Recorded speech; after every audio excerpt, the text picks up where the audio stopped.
junction with Weaver's Nest going north. Isn't that cool, everybody? The two cubs and Karula. Sometimes life just works out, don't it, Brian?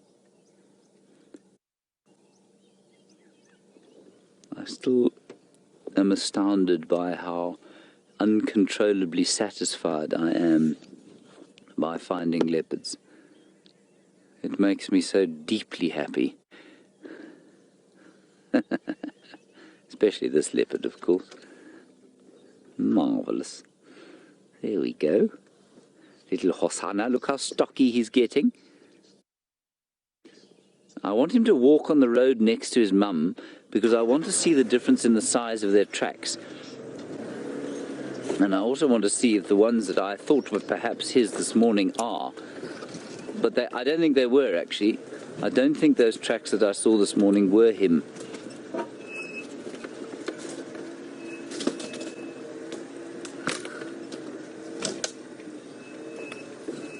Oh, look at him up there.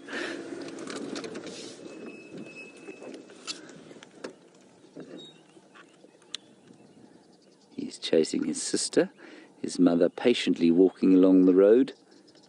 You can just see her trotting out. She'd probably try and have a go at Mum just now. Oh, wow.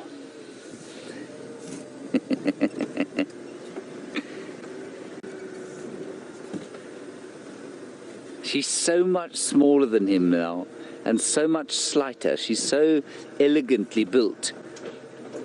And here we get his tracks. Definitely see Karula's here.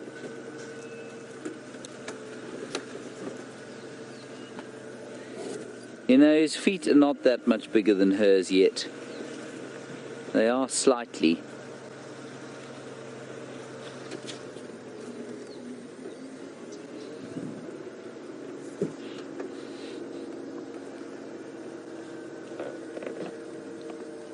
They're right next to us here. I'm just going to get into a position. I hope they're going to come onto this log.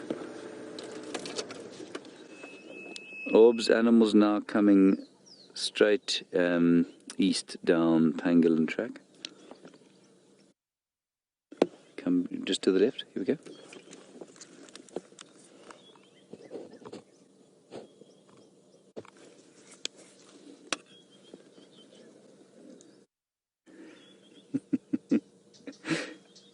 Oh, what? Now, sister's doing the same thing to the left-hand side. There she goes.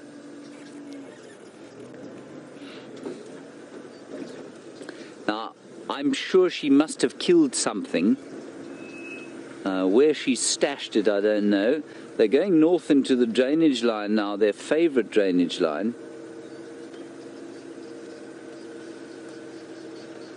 Well, not quite yet. You think they'll pop up on the termite? No, she's come down, she's come down. There she is. And it's completely easy. I'm sure you can all see how much easier it is to see the difference between them than it was, say, 3 weeks ago. He is so much stockier.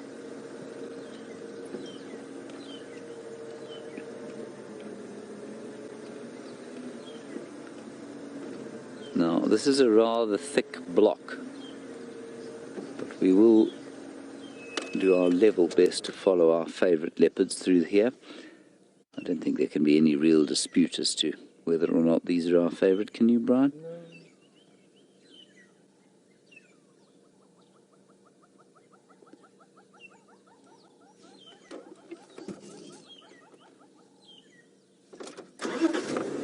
Right. Let's move a little bit further forward. All right. We're going to head basically to the air now and find out what Taylor's doing as we figure out what these leopards are going to do.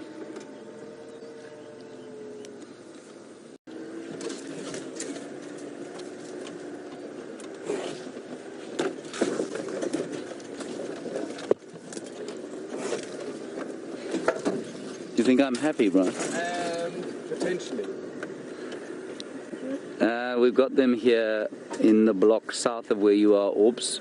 Basically where I last saw you.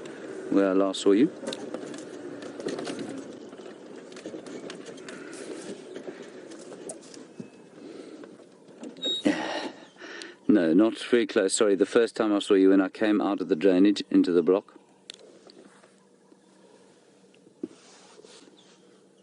There's the female.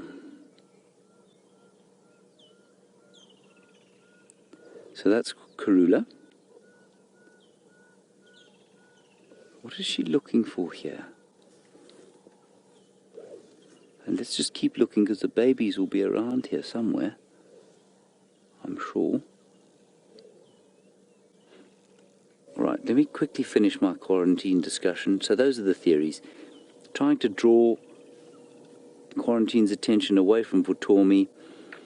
Quarantine's taken over that area perhaps from his father and is therefore the dominant male, even though that's quite early, quite convenient for him for it to have happened like that. Begs the question, what's happened to Shivambalan, who seemed to be taking over that area? Who knows? But it's all rather interesting. And I'd love to hear your thoughts on it too. But let's at the moment appreciate the Queen.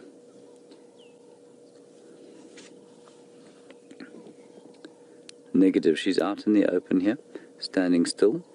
Aubrey was just asking there, does she have a kill?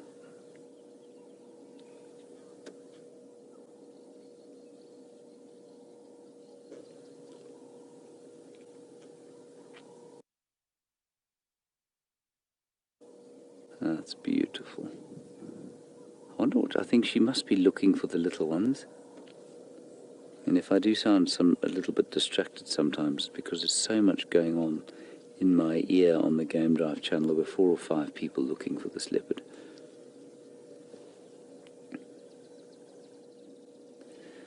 But Brian, we'd love to say that it was incredible skill on our part that brought us to her, but we'll probably have to confess that there was quite a lot of blind luck involved. Marvellous.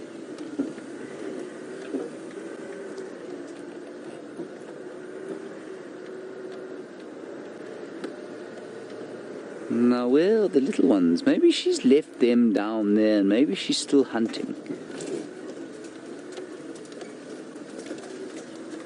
That's possible.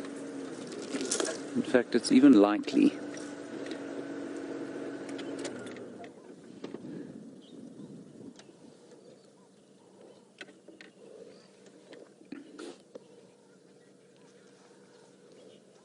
Right, Effia is back with the cheetah, so let's head back there before I hit some really thick, windy, impenetrable forest. That she made a kill somewhere around here yesterday and brought the cubs into this area. She's now looking for them frantically. And maybe what she killed was stolen. I don't know how she's managed to lose them, though. Unless she's left them here, perhaps, when she went to look for the rest of the kill or went hunting again.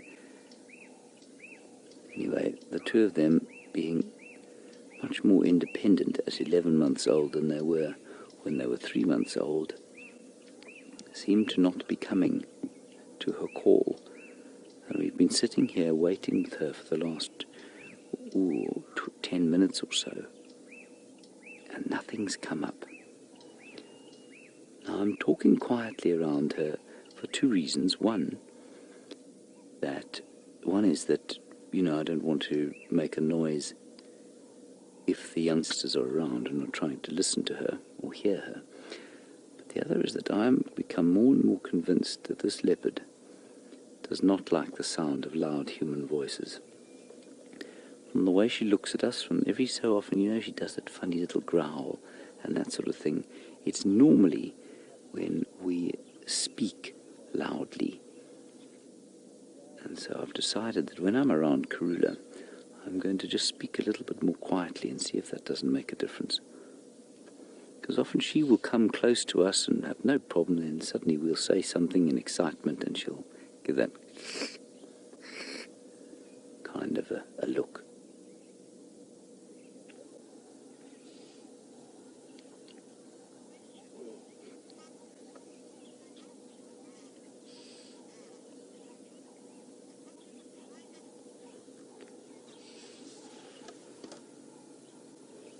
Hello, Fuzzman. You say you know what a lion and a leopard's roar sounds like, but you're not sure what a tiger's roar sounds like. Well, Fuzzman, I will actually be doing some research on tigers today, and after that I might be able to tell you, but at this stage I'm afraid I don't really know what a tiger's roar sounds like. I think it's probably somewhere in between a leopard and a lion. And of course, as you know, Fuzzman, and everyone I'm sure knows, just in case you don't, no tigers here. Tigers in Asia.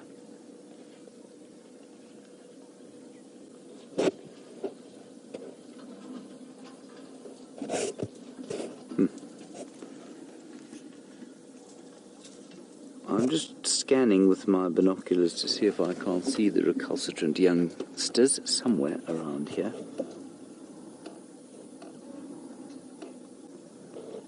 But I can't see anything at this stage.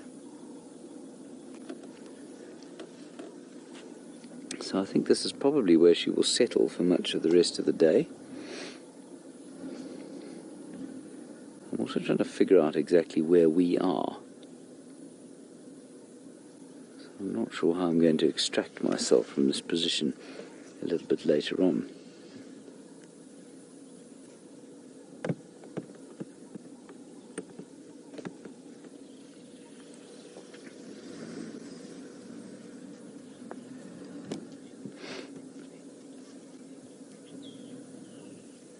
Heather, you're wondering while we watch this leopard move through the bush whether the cameramen spot animals too, or if they just have to stare through the camera. Heather, without the cameraman's eyes, I promise you we'd find half of what we find. They are higher up than the presenters. They don't have to stare into the camera at all. And their eyes, especially the more experienced ones, like Brian's, for example, or Viam's especially. Brian and Viam have been doing this for some time, and they're extremely practiced at looking around themselves while they're filming. And they have an astounding talent at being able to see what's going on around them. So yes, we would see probably, I think, half of what we see if we didn't have them looking out. And Brian spotted these leopards this morning. I'd love to say it was me. Oh, here they come. Yay! Hello, little ones. I'll sneak slightly forward, Brian, just to get them out of the way there of the bushes. In fact, let me go in where Abel is. That's very exciting. I'm so excited.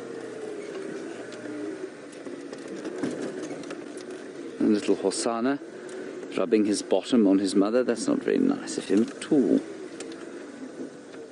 Is that okay for you, Brian?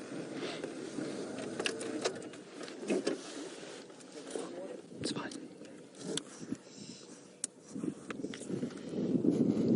Now, where's Xongile? So nice when that happens. You can almost feel the relief on the mother's face.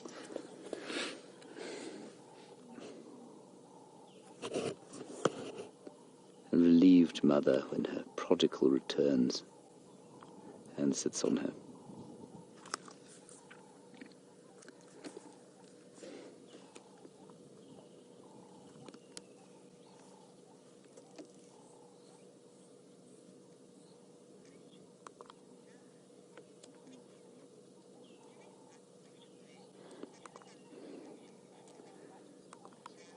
Hello, Zaz. That's an interesting name. Zaz, you say, when leopards are born, do they walk immediately, or do they have to have their mothers carry them? They can't walk. They can't walk, they can't see, they can't hear. And it takes a little while for them to be able to interact with the world. They can walk pretty soon, probably about a week after they're born, but their mothers will still carry them from den to den until they're probably at least 3 or 4 weeks old. That's gorgeous. And the other baby is now on its way, been spotted. Here she comes. We can have all 3 shortly.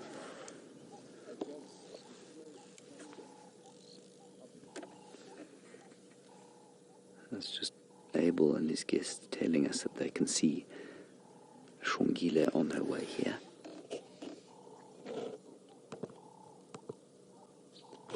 Little stuff.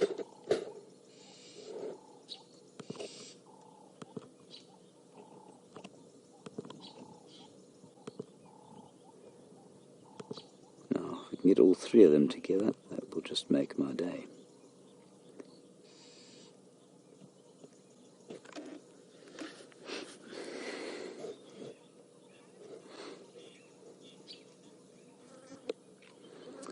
Hello, Michael. It's not a difficult, at least it's not an easy question to answer this. You say, when Xongile goes independent, how will we know for sure that she is gone for good? Well, it doesn't really happen like that. It just kind of one day it is. So she'll spend more and more time on her own. She'll start marking a territory. And this will happen over the course of her sort of puberty, if you like.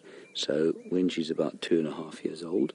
So although she'll be independent of her mum from any time from now, she will still be around her mum's territory. Then when she hits puberty, sort of 2.5 years, maybe 3 years, she'll start marking territory. And that will then be the indicator. But it's a gradual process, Michael. It happens over a period. And at the end of that, she'll just, she just spends less and less and less time with her mum until they are not with each other anymore. It's not a kind of, like when a human being used to leave home. It was a sort of quick process, pack your bags and off you go. It doesn't really happen like that here.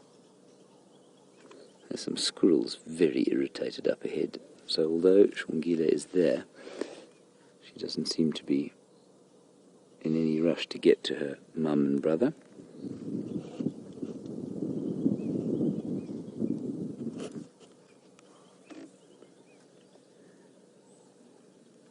Karula's watching.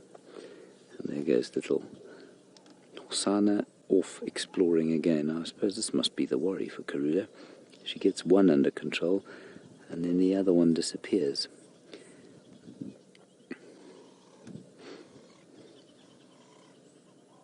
Isn't this a special sighting?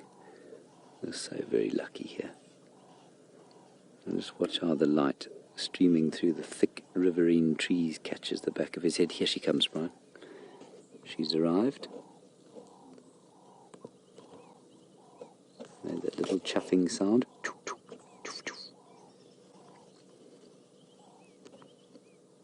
She does seem to love them both very much, doesn't she?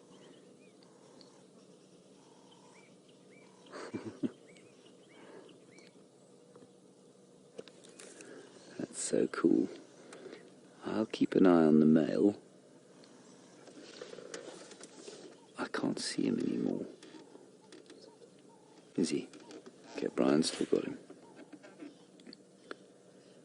Now there's an example of Brian keeping an eye on what's going on around him, not just looking at what's on camera.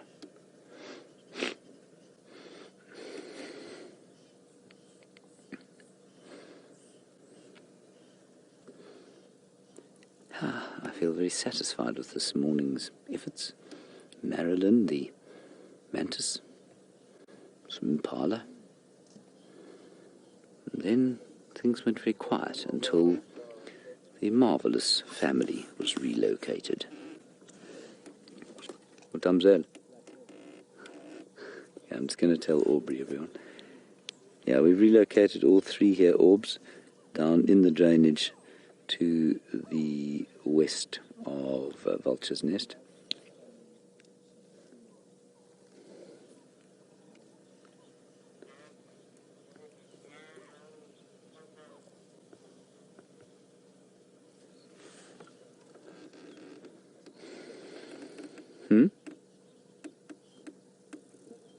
bit of blood. That's interesting. Which one? You mean? I can't. The screen has got lots of reflection on it, Brian. I can't see. Oh, there. Yes. So maybe she did kill something. Doesn't look like a wound to me. Maybe she just ate it on her own. Or ate some of it and had the rest stolen. That's well possible.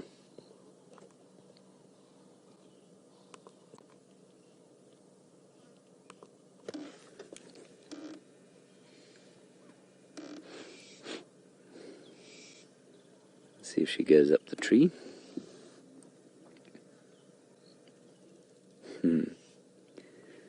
And Karula, I mean, while you're watching Xongile, Karula just kind of seems so much more relaxed now. Not on edge, not looking around. Very happy to have the youngsters with her.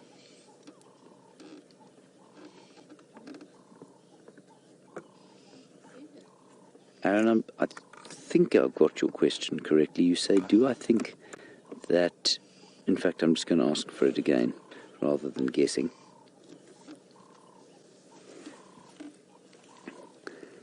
Where in Africa are leopard hunts most successful? Aaron, I would say simply it's a function of the amount of prey that there is. So I don't think that leopards anywhere are particularly more successful than others, except to say that in an area where prey is denser, I think they probably kill slightly more often. And it will also vary hugely with the seasons. But I think you'll find out here in the Sabi Sand, you'll struggle to find leopards that kill too much more than these ones do. They do very well here.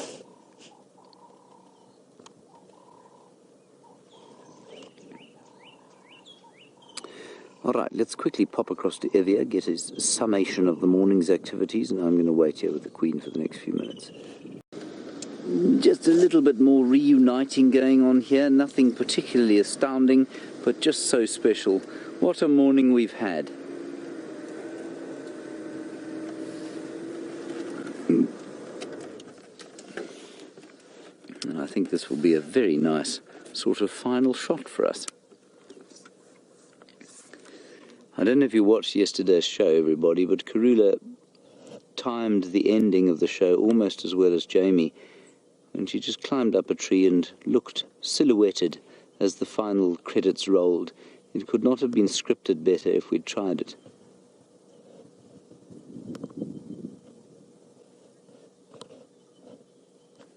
Anyway, we've got 3 minutes left. Here comes little Hosana.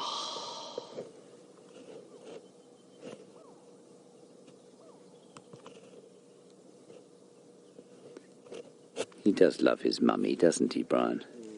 He loves his mummy very much. One hesitates to call him a mama's boy, but, you know, the term does come to mind. But all young male leopards are mama's boys. They struggle to sit still, these things, don't they? They like to explore. She's gone off to the left, into a thicket. And Karula is now giving him a thorough bathing. And I'm sure you can all see how precious this is, that's what you're saying. It is very precious indeed. Just cleaning his ears out. My mother used to do that on Sundays to me.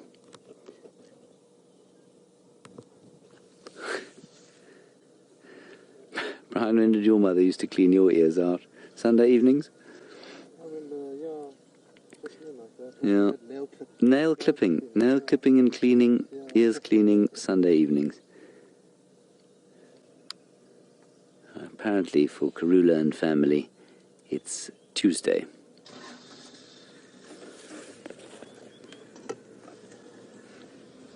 There'll be one slight move backwards, so that we don't get run down by Abel.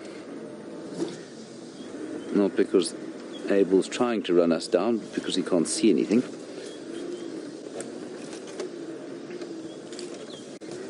Right, there they are. They're all next to us. We'll have one last look and then we'll say goodbye to you.